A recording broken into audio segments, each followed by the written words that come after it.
So, our first segment is going to be about author visits. And my school is 100 years old, and this was the first time in my knowledge that we've had an author visit.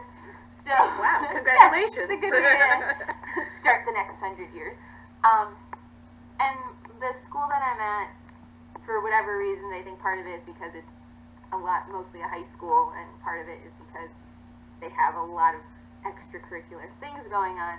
They're not big readers, and that's something that I've been really trying to work on since I started there last year, trying to build kind of a culture of reading and doing different things. And one of the things that I wanted to do was to bring in an author, because I think that's a great way to get kids excited about reading.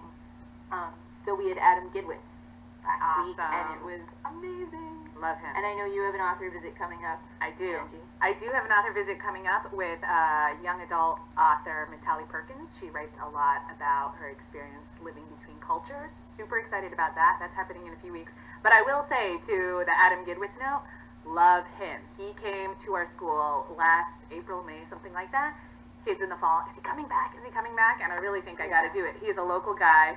We are big Adam Gidwitz fans, for sure.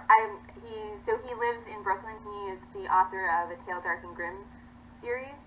And I think what I was really impressed with him as a visitor was he used to be a teacher at St. Anne's. And you can really tell, because he can really command an audience. He knows how to talk to kids. His books also reflect that. I mean, as soon as something starts to get a little uncomfortable or scary, there's a joke, there's something funny, and that only comes from being around kids and talking to kids. And he talked about that too, about how the way he workshopped these stories was telling kids the stories and seeing what works. And I think that really comes out. And I mean, he knew we have a small, very small middle school. There are 35 kids, but he knew all of their names.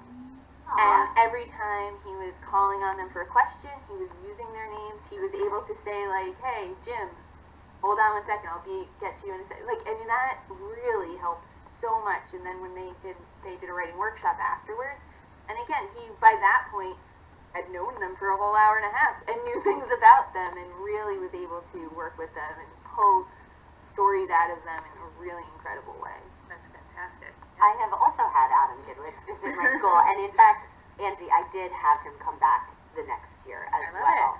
His second book had come out, and I knew if I bring him to the book fair, it will sell out. Right.